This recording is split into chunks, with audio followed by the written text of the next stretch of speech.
Hello everyone, Edu for electrical में आप सभी का स्वागत है। तो प्रीवियस वीडियो में हम लोग एम्पलीफायर का एमसीक्यू देख रहे हैं। हांडा बुक का एम्पलीफायर का जो भी एमसीक्यू है, टोटल यहाँ पर 200 एमसीक्यू अवेलेबल है, ट्रू एंड फॉल्स क्वेश्चन के साथ। तो सारा का हम सोल्यूशन देख रहे थे और इसका जो पहला पार्ट था उसमें हमने जो सिलेक्टेड क्वेश्चन था जो थोड़ा डिफिकल्ट था, हमने उसको डिस्कस कर दिया था। तो अभी ये हमारा पार्ट 2 है। इसमें जो इजी जो क्वेश्चन बचा हुआ है हम लोग उसको डिस्कस कर लेते हैं। तो आते हैं सबसे पहले, और पहले ये भी बता दें कि ये जो सारा वीडियो बनाया जा रहा है ये रिवीजन पर्पस से बनाया जा रहा है।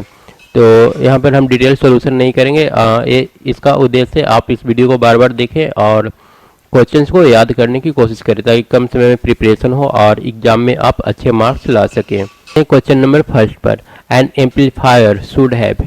तो एम्पलीफायर का इसमें से कौन सा प्रॉपर्टी होगा, तो ये हो जाएगा हाई फाइडेलिटी होना चाहिए, लो नॉइज होना चाहिए और साथ में सुटेबल ऑपरेशन स्टेबल ऑपरेशन होना चाहिए। तो यहाँ पर डी इसका सही आंसर होगा। उसके बाद क्वेश्चन नंबर जो न्यूमेरिकल है उसको हम लोग स्किप करते चलेंगे, ठीक है। तो कुछ कुछ न्यूमेरिकल दे रखा है तो उसको हम लोग स्किप कर लेंगे। आते हैं क्वेश्चन नंबर 5, ठीक है। Question figure 15 represent which of the following APT. 15 किस टाइप की एपीटी को रिप्रेजेंट करता है। क्वेश्चन जो नीचे जो दिया हुआ है फिगर, एक किस टाइप का एपीटी है, तो इसका सही आंसर होगा बी, एक कॉमन गेट एपीटी है। उसके बाद 6 हो चुका है। आते हैं आगे का question, question number 7, N amplifier circuit है वोल्टेज गेन 400। वोल्टेज गेन 400 दिया है। If the output is 4 volt, input voltage कितना हो जाएगा, तो 7 का सही आंसर हो जाएगा सी। उसके बाद आते हैं क्वेश्चन नंबर 8 में, which of the 3 bipolar transistor configuration provide the best power gain. 3 तो कॉमन इमीटर, कॉमन कलेक्टर और कॉमन बेस में सबसे अच्छा पावर गेन किसका होता है, तो 8 का सही आंसर हो जाएगा A. Which of the following type amplifier correspond to half wave rectifier, ठीक है। Which of the following type of amplifier correspond to half wave rectifier, कौन सा इसमें से हाफ वेव रेक्टिफायर की तरह वेवफॉर्म क्रिएट करता है जिसका आउटपुट होता है हाफ वेव रेक्टिफायर की तरह, वो एम्पलीफायर कौन सा है। तो 10 का जो सही आंसर हो जाएगा वो होगा बी, क्लास बी एम्पलीफायर, ठीक है। और हमारा जो होता है क्लास ए 360 के लिए कंडक्ट करता है, क्लास बी 180 के लिए, और जो क्लास सी है लेस देन 180 हो जाता है। तो क्लास बी को हम लोग हाफ वेव रेक्टिफायर की तरह मान सकते हैं। उसके बाद 14 नंबर क्वेश्चन है, in a resistance loaded RC coupled amplifier the DC component is blocked by. In a resistance loaded RC coupled amplifier, DC component जो होता है वो किसके द्वारा ब्लॉक कर दिया जाता है, तो 14 का सही आंसर हो जाएगा बी, कपलिंग कैपेसिटर सीसी के द्वारा। Which class of amplifier has the lowest efficiency, सबसे कम इफिशियंसी किसका होता है, तो 16 का सही आंसर हो जाएगा क्लास ए। क्लास ए का इफिशियंसी सबसे कम होता है। उसके बाद क्वेश्चन नंबर 18 न्यूमेरिकल है और 21 ये भी न्यूमेरिकल है तो स्किप करते हैं। 22 है, a push pull amplifier is best in. Push pull amplifier किस टाइप से बेस्ट होता है, तो 22 का सही आंसर हो जाएगा D, class B. A push pull amplifier is best in class B. उसके बाद नेक्स्ट क्वेश्चन हम लोग का है क्वेश्चन नंबर 26 जो कि न्यूमेरिकल है, तो इसको भी हम लोग स्किप कर देंगे। उसके बाद क्वेश्चन नंबर 28 है, class A amplifier is used when. Class A amplifier कब यूज होता है, तो 28 का सही आंसर हो जाएगा D, minimum distortion is desired. जब मिनिमम डिस्टॉर्शन की आवश्यकता होती है तो हम लोग क्लास ए एम्पलीफायर यूज करते हैं। उसके बाद नेक्स्ट हमारा क्वेश्चन है 39, in high frequency region an amplifier behave like a. High frequency region में एम्पलीफायर किस टाइप का बिहेव करता है, तो हाई फ्रीक्वेंसी लेवल पर ये जो होता है इसका जो गेन है वो डिक्रीज कर जाता है। तो 39 का सही आंसर हो जाएगा बी, लो पास फिल्टर की तरह बिहेव करता है। उसके बाद नेक्स्ट क्वेश्चन है हमारा question number 42, class B amplifier has less efficiency compare to. Class B amplifier का इफिशियंसी किससे कम होता है, तो हम लोग जानते हैं सबसे कम जो होता है वो क्लास ए का होता है एफिशिएंसी, उसके बाद क्लास बी का होता है और फिर क्लास सी का होता है। तो उसके बाद फिर आते हैं क्वेश्चन नंबर 43 में। इसका सही आंसर हमारा सी हो जाएगा। ठीक है, सबसे कम होता है ए का, उसके बाद बी का, उसके बाद सी का सबसे ज़्यादा होता है इसमें। तो क्लास सी से क्लास बी का जो एफिशिएंसी होता है वो कम होता है। क्लास सी का लगभग 87% होता है और 78% के आसपास होता है क्लास बी का। उसके बाद 43 है, which of the following is not necessary the advantage of push pull amplifier. ठीक है, इसमें से पुशफुल एम्पलीफायर का एडवांटेज कौन सा नहीं है। तो क्वेश्चन नंबर 43 का सही आंसर हो जाएगा बी, इसका it remove odd as well as even harmonic. A इसका एडवांटेज नहीं है। गिव मोर आउटपुट सही है, एडवांटेज है। There is no effect of ripple of the power supply, ये भी सही है। इट कंज्यूम लिस्ट पावर, ये भी सही है। ठीक है, और इसका जो करेक्ट आंसर हो जाएगा 43 का ए बी होगा। एक बार फिर से दोहरा देते हैं, which of the following is not necessarily the advantage. Push pull amplifier का कौन सा इसमें से एडवांटेज नहीं है। तो ए ऑड और इवन दोनों हार्मोनिक हो। ये जो सी ऑप्शन है, ये सॉरी जो बी ऑप्शन है बोल रहा है remove odd as well as even harmonic. तो ए जो है ये गलत है, ऑड और इवन दोनों हार्मोनिक्स को रिमूव नहीं करता है। उसके बाद decibel is defined in term of, तो डेसिबल पावर रेशियो के टर्म में डिफाइंड है, पहले डिस्कस कर चुके हैं। उसके बाद आते हैं क्वेश्चन नंबर 48 में। ठीक है, क्वेश्चन नंबर 47 हो चुका है, 46 हो चुका है, 48 in voltage amplifier the load resistance. Voltage amplifier में लोड रेजिस्टेंस का क्या काम होता है। तो क्वेश्चन नंबर 48 का सही आंसर हो जाएगा B, should be as large as possible. Voltage amplifier में लोड रेजिस्टेंस जितना बड़ा हो सके उतना अच्छा है। उसके बाद आते हैं क्वेश्चन नंबर 50, 51, 52 न्यूमेरिकल लेते हैं, इसको हम लोग स्किप कर देंगे। और उसके बाद 52 स्किप करेंगे, 53 स्किप करेंगे, न्यूमेरिकल जो है उसको हम स्किप करते जा रहे हैं। उसके बाद हमारा क्वेश्चन है 58 in an amplifier if conductor during the cycle is from 0 से 90 डिग्री एंड अगेन फ्रॉम 180 से 270 degree the amplifier will term as. तो एक कौन सा एम्पलीफायर होगा, कंडक्ट कर रहा है 0 से 90 डिग्री फिर 180 से 270 डिग्री, मतलब कि 90 डिग्री एक कंडक्ट कर रहा है। तो 58 का हमारा सही आंसर हो जाएगा क्लास सी एम्पलीफायर। ठीक है, क्लास बी एम्पलीफायर 180 तक कंडक्ट करता है और 180 से कम क्लास सी कंडक्ट करता है। उसके बाद 57 है, which of the following circuit has the greatest bandwidth. सबसे बड़ा बैंडविड्थ किसका होगा। तो 57 का सही आंसर हो जाएगा डी, फ्रीक्वेंसी 50 मेगाहर्ट्ज का बैंडविड्थ सबसे ज़्यादा होगा और क्यू का वैल्यू दिया हुआ है 50। उसके बाद हमारा नेक्स्ट क्वेश्चन है क्वेश्चन नंबर 73। ये बोल रहा है a sine wave is passed through a amplifier which similarly limit is symmetrically. ठीक है, साइन वेव को एक एम्पलीफायर के थ्रू से पास किया जा रहा है। ठीक है, if then passes to a second amplifier, इसके बाद इस वेव को फिर से सेकेंड एम्पलीफायर से होकर के पास करवाया जा रहा है, विच इज नैरो बैंडविड्थ, जिसका बैंडविड्थ नैरो है and tune to a frequency of the original sine wave. ठीक है, what will be the output wave form from the second amplifier. Second amplifier से आने वाले जो वेव फॉर्म होगा उसका आउटपुट क्या होगा। तो आंसर हो जाएगा a sine wave of constant amplitude at the frequency of original sine wave. Frequency same रहेगा और एम्पलीट्यूड इसका कांस्टेंट होगा। तो 73 का सही आंसर हो जाएगा सी। 79 बोल रहा है negative feedback is used in audio amplifier. Audio amplifier में निगेटिव फीडबैक किस लिए यूज किया जाता है। तो ये हो जाएगा टू रिड्यूस डिस्टॉर्शन। उसके बाद हमारा नेक्स्ट क्वेश्चन है 81 for an amplifier the coupling method which give the highest gain. Coupling method के जरिए कौन सा हाईएस्ट गेन प्रोवाइड करता है। तो 81 का सही आंसर हो जाएगा बी, ट्रांसफार्मर कपलिंग का गेन जो होता है वो सबसे ज़्यादा होता है।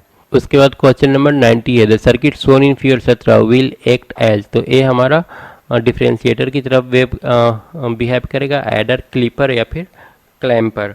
तो क्वेश्चन नंबर 90 का सही आंसर हो जाएगा सी, ये हमारा क्लिपर की तरह बिहेव करेगा। उसके बाद यहाँ पर 91 दिया है इन फिगर 17, सेम फिगर में for sinusoidal input the waveform of the output. अगर इनपुट इसमें साइनसॉइडल देंगे तो आउटपुट कैसा आएगा। तो 91 का सही आंसर हो जाएगा डी। ठीक है, उसके बाद आते हैं इसका सही आंसर हो जाएगा सी। उसके बाद आते हैं नेक्स्ट क्वेश्चन में।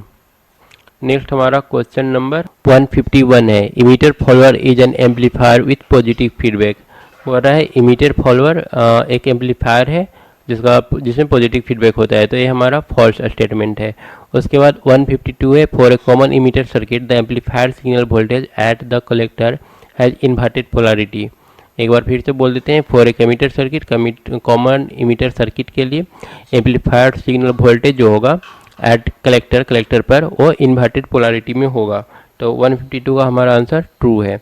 उसके बाद 153 है, beta specify the surface gain current gain for a common emitter. Beta जो होता है कॉमन इमीटर के लिए करंट गेन प्रोवाइड करता है, तो 153 का हमारा ट्रू होगा। उसके बाद 154 the alpha characteristic is the ratio of collector current to emitter current. तो अल्फा का डिफिनेशन है 54 का, ये भी हमारा ट्रू हो जाएगा। उसके बाद है ए टाइपिकल वैल्यू ऑफ अल्फा है 0 से 300, एक गलत है हमारा, अल्फा का वैल्यू लेस देन 1 होता है और बीटा का वैल्यू ग्रेटर देन 1 होता है, तो ये भी गलत हो जाएगा। उसके बाद क्वेश्चन नंबर 57 है, push pull signal are equal and opposite in phase, तो ये ठीक है। उसके बाद क्वेश्चन नंबर 58 है, in complementary symmetry PNP and NPN transistor are used for push pull amplification. Push pull amplification के लिए कम्प्लीमेंट्री सिमेट्री में पीएनपी और एनपीएन ट्रांजिस्टर यूज होता है, सही है, but with a single ended input and output, पर सिंगल इंडेड इसका इनपुट और आउटपुट होता है, तो 58 का हमारा जो है ये ट्रू होगा। उसके बाद 59 quasi symmetry means driver stage are PNP and output stage are NPN, तो 59 का ये हमारा फॉल्स हो जाएगा। उसके बाद आते हैं क्वेश्चन नंबर 160 में, the operational amplifier include a differential pair of the input signal, additional high gain amplifier and a emitter follower of the output signal। बोल रहा है the operational amplifier include a differential pair of input signal, सही है, additional high gain amplifier सही है, and emitter follower of the output signal, तो ये सही है, operational amplifier में ये सारा कुछ आ जाता है। उसके बाद क्वेश्चन नंबर 161 है, a video amplifier frequency in the range 450 से 460 किलोहर्ट्ज। वीडियो एम्पलीफायर फ्रीक्वेंसी का रेंज बता रहा है कि 450 किलोहर्ट्ज से लेकर के 460 किलोहर्ट्ज तक होता है, तो 161 का ये हमारा स्टेटमेंट फॉल्स है। 162 बोल रहा है, the overall gain of a multi stage amplifier is equal to product of all the individual amplifier stage gain. Overall gain जो होता है मल्टी स्टेज एम्पलीफायर का वो सारे के प्रोडक्ट के बराबर होता है। उसके बाद a push pull amplifier reduce odd harmonic. 163 बोल रहा है पुश पुल जो होता है ऑड हार्मोनिक को रिड्यूस करता है, तो ये हमारा स्टेटमेंट ट्रू है। उसके बाद आते हैं 164 number question, by cascading the second stage of an identical transistor amplifier the upper cut frequency increase. by cascading the second stage of an identical transistor amplifier, इसका जो अपर कट फ्रीक्वेंसी होगा वो increase कर जाएगा, तो 164 का ये फॉल्स स्टेटमेंट है। उसके बाद 165 है, in class C amplifier the conduction angle of output current is less than 180, तो 165 का ये हमारा ट्रू स्टेटमेंट है।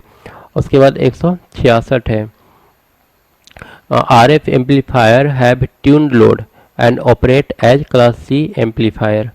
RF amplifier have tuned load and operate as class C amplifier, तो 166 का हमारा ये ट्रू हो जाएगा। और उसके बाद 167 है, the DC bias on an amplifier sets the operating point for amplifying the AC signal। The DC bias on amplifier sets the operating point for amplifying the AC signal, तो 167 का भी सही है, DC bias सेट करता है operating point. उसके बाद 168 है, typical bias voltage on junction transistor is 0.6 volt for silicon and 0.2 volt for germanium in class A amplifier. Typical bias voltage बोल रहा है कि सिलिकॉन के लिए, ट्रांजिस्टर के लिए, सिलिकॉन और जर्मेनियम के लिए कितना होता है, तो 168 का हमारा ट्रू हो जाएगा। सिलिकॉन के लिए 0.2 हो जाएगा, जर्मेनियम के लिए, और सिलिकॉन के लिए 0.6 वोल्ट। उसके बाद 169 है, 169 बोल रहा है, a double tuned amplifier has more bandwidth as compare with single tuned. बोला है कि डबल ट्यून बैंड एम्पलीफायर जो होता है उसका बैंडविड्थ ज़्यादा होता है, तो सही है। उसके बाद 170 है, the input impedance of an emitter follower is low, the output impedance is very high. Emitter follower के लिए बोल रहा है कि इनपुट इम्पीडेंस लो होता है और आउटपुट इम्पीडेंस हाई होता है। तो ये उल्टा बोल रहा है, ये गलत हो जाएगा। The Darlington pair have 2 emitter follower in cascade with DC coupling, तो ये हमारा सही है। The cascade circuit has a common emitter amplifier DC coupled to common base amplifier.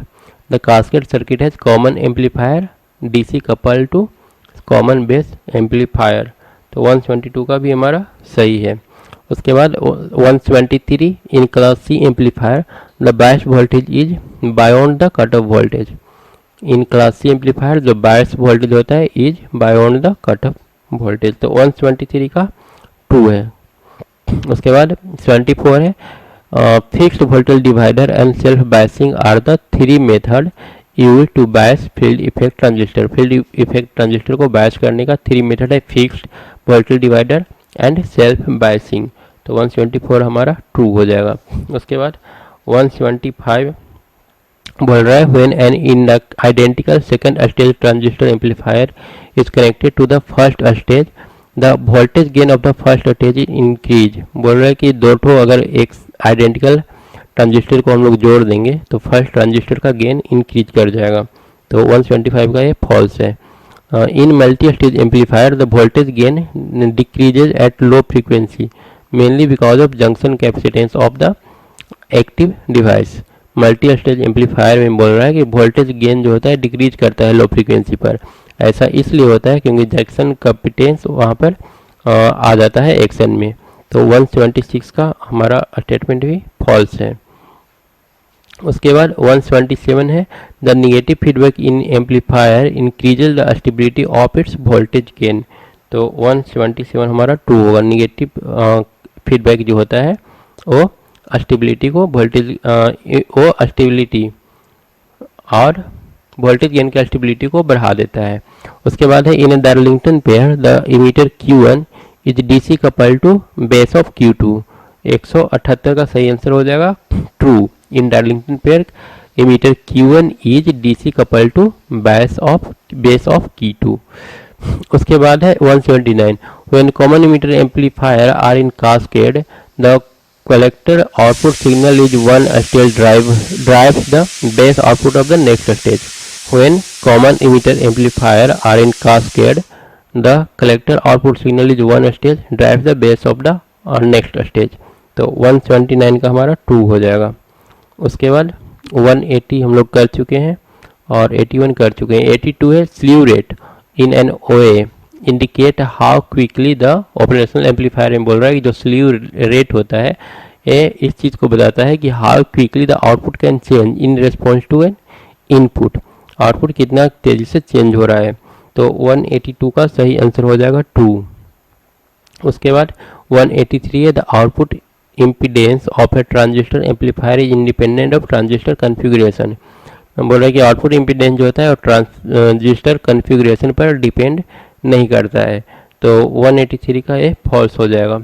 उसके बाद 184 है, emitter follower is the same as common base amplifier circuit.